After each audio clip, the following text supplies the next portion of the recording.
Masih bersama saya, Mr. Z, bicara. Tentu saja bicara tentang kebenaran berdasarkan fakta, data, dan realita. Teman-teman, ini semakin rumjang apa yang terjadi antara dokter detektif dan dokter Richard Lee. Sebagaimana yang dikabarkan bahwa laporan dokter terhadap dokter Richard Lee adalah terkait dengan penjualan produk ilegal. Namun nyatanya produk-produk tersebut ya yang disampaikan oleh dokter itu semuanya ada izin BP POM. Itulah faktanya. Nah, apa yang disampaikan oleh Dr. Richard Lee, saya ingin membacakan sebuah berita berikut ini. Langsung dari sumbernya. Dari Sindo News, bantah laporan dokter Richard Lee, saya tak pernah jual produk ilegal. Nah, oke, kita bacakan saja ya.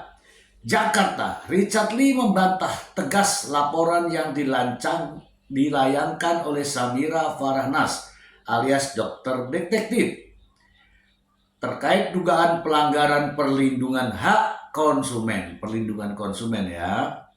Richard yang didampingi kuasa hukumnya Jeffrey Simatupang menjamin bahwa semua produk yang diedarkan telah melalui proses legalitas yang sesuai dengan aturan. Semua produk yang dijual legal dan ber-BP POM dan diproduksi sesuai dengan ketentuan yang berlaku. Jelas Dr. Richard Lee sebelum menjalani pemeriksaan di Direktorat Reserse Kriminal Khusus Polda Metro Jaya. Richard kemudian mengklaim tidak pernah sekalipun menjual produk yang tidak memiliki izin edar selama berkarir di dunia kecantikan. Saya belum pernah menjual produk yang tidak berizin, katanya. Menurut keselamatan konsumen adalah prioritas utama. Ia pun memahami risiko dari produk-produk yang tidak aman bagi masyarakat. Saya ulangi di sini ya, penting ya.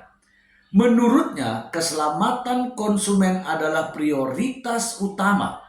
Ia pun memahami risiko dari produk-produk yang tidak aman bagi masyarakat. Richard juga mengaku malu dan sedih atas konflik saling lapor antara dirinya dengan dokter, sebab profesi mereka sama-sama sebagai dokter kecantikan. Secara pribadi, yang saya membuat sedih, konflik ini melibatkan dua orang dokter, dua-duanya sejawat, dua orang yang berprofesi sama-sama sebagai pengusaha skincare yang berakhir dengan saling lapor dan sama-sama jadi tersangka, ungkapnya. Secara pribadi, jujur, saya sedih dan malu akan hal itu. Makasih, mohon supportnya ya untuk nanti. Terima kasih. Itu kata Richard Lee. Kita ulas teman-teman, kita ulas. Teman-teman, Richard Lee sudah menyampaikan bahwa semua produknya berizin dari BPOM. Artinya sesuai.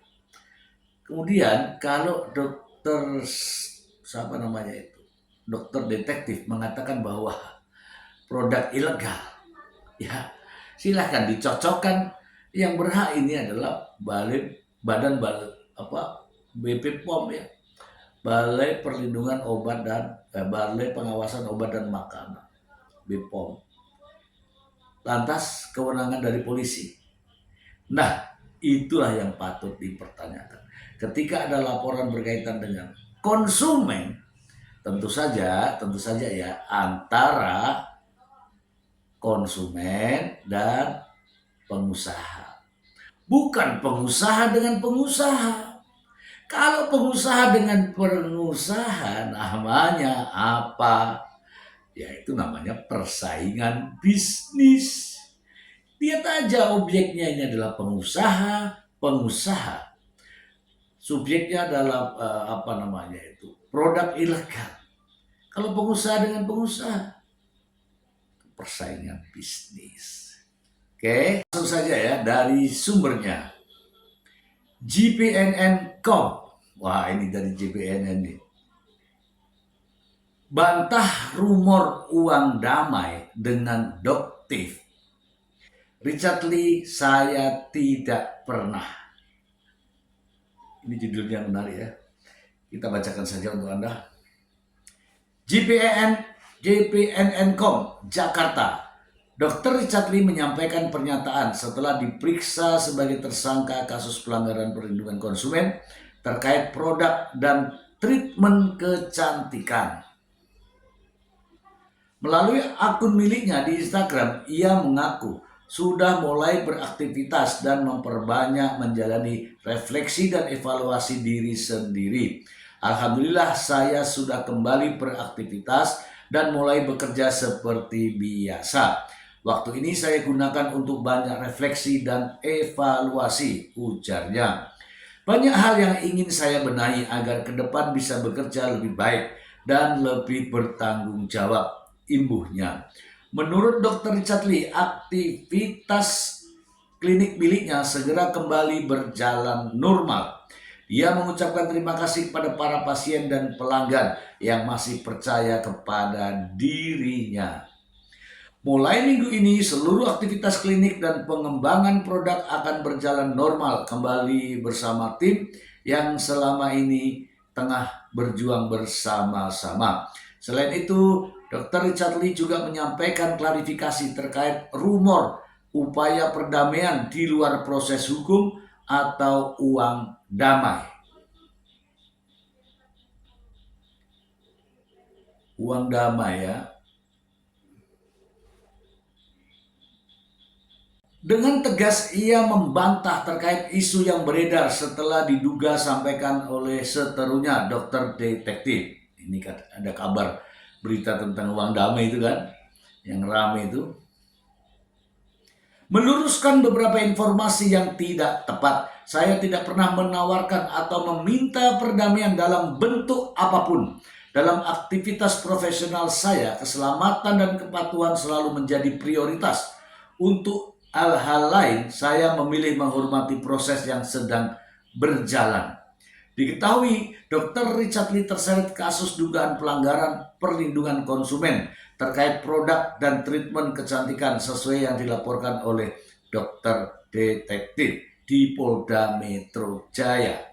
Richard Lee pun telah ditetapkan sebagai tersangka atas dugaan kasus tersebut.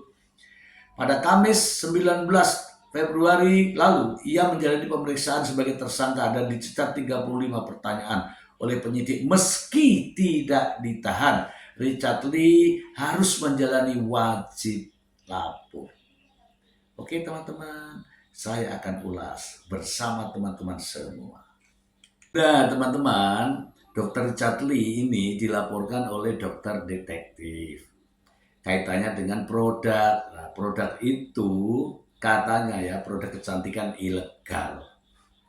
Nah, melanggar Undang-Undang Perlindungan Konsumen. Kalau Undang-Undang Perlindungan Konsumen itu berlakunya adalah konsumen melaporkan pengusaha karena produknya, bukan pengusaha melaporkan pengusaha. Bukan dokter melaporkan dokter. Nah, ini terbalik-balik ini. Ini faktanya sekarang ini adalah seorang dokter melaporkan seorang dokter. Seorang pengusaha melaporkan pengusaha. Itu apa namanya? Itu adalah persaingan bisnis yang tidak sehat. Ya, ada rasa-rasa begitulah. Ya, kalau nama ya saya melihatnya, kita orang luar nih ya. Kalau nama yang top ini ya Dokter Richard Lee, ya kan? Kalau yang Dokter Samira mah itu baru-baru muncul. Kalau yang top itu Dokter Richard Lee. Nah, bagaimana untuk menghabisi Dokter Richard Lee ini? Begitu loh ceritanya. Dengan cara seperti ini. Kalau konsumen, saya ingin buktinya. Konsumen yang mana, mengapa dia. Kemudian tata cara penanganan terkait dengan perlindungan konsumen juga ada caranya. Tiba-tiba begini, tiba-tiba langsung ke lapor polisi, tidak. Ada urusannya terkait dengan Badan Perlindungan Konsumen Nasional. Itu kalau terkait dengan konsumen, dan penyelesaiannya menggunakan penyelesaian sengketa-sengketa antara produsen dan konsumen, bukan langsung perkara pidana seperti sekarang ini. Gitu kan? Teman-teman, terkait dengan Undang-Undang Kesehatan misalnya ya, Dokter Richard Lee ini kan seorang dokter, tapi kan bekerjanya sebagai seorang pengusaha, bukan sebagai seorang perawat medis ya, perawatan medis dan sebagainya. Setahu saya kan baca-baca itu ya, ada 3 macam produk yang dilaporkan ya. Yang pertama terkait dengan Miss V kalau nggak salah ya, apalah namanya itu yang sudah diizinkan. Tetapi di situ ada persoalan perizinan ya, ada izinnya, ada BPOM-nya, tapi ada penerapan yang keliru. Kalau penerapan keliru, apakah itu pidana atau hanya pelanggaran kemudian bisa dilakukan oleh Badan POM? Itu juga nggak tahu ya. Kemudian terkait dengan white tomato, itu juga white tomato. Saya dengar-dengar katanya overclaim. Kalau overclaim itu apakah pidana? Banyak kok. Doktip sendiri bahkan, Doktip 4 produknya itu ditarik BPOM. Dan itu terkait dengan overclaim. Bahkan terkait dengan isi dari kandungan produk tersebut. Apakah itu pidana? Tidak. Tidak semua overclaim itu pidana. Kemudian ada terkait dengan DNA salmon ya. Mohon maaf ya, karena saya juga lupa nggak pernah pakai, maklum. DNA salmon di rumah saja, itu kan ada produknya, memang tertulis di situ DNA salmon di rumah saja. Nah, bagaimana dengan ketentuan Indonesia? Kalau itu berbeda, tugasnya siapa? Badan POM. Apakah DNA salmon itu pidana? Tentu saja tidak. Ini loh teman-teman, saya kasih contoh nih. Ini ya. Nih. Ini ada gambar telurnya. Ini ada gambar, saya kasih contoh nih. Ini overclaim namanya. Tapi kita harap maklum, ini produk mie. Di sini ada gambar telur, ada gambar sayur, ada macam-macam nih. Apakah kita mengatakan ini overclaim? Iya, overclaim. Karena di sini ada telurnya. Coba Anda cek, ada telurnya apa enggak? Kalau nggak ada telurnya, ya jangan marah. Sama juga itu white tomato, mengandung tomat, bukan berarti tomat yang ditanam itu, bukan. Ada kandungan zat-zat tertentu di dalam situ. Namanya saya tidak tahu ya. Itulah yang dikatakan sebagai overclaim. Apakah ini overclaim? Tidak. Apakah ini pidana? Tidak. Itu menurut saya. Ya, jadi bedakan antara konsumen dengan pengusaha atau pengusaha dengan pengusaha. Ini faktanya adalah pengusaha dengan pengusaha, dokter dengan dokter. Tidak ada konsumen. Tidak ada konsumen, sama sekali tidak ada. Itu saja yang perlu saya sampaikan. Semoga informasi ini bermanfaat. Saya Mr. C. Bye.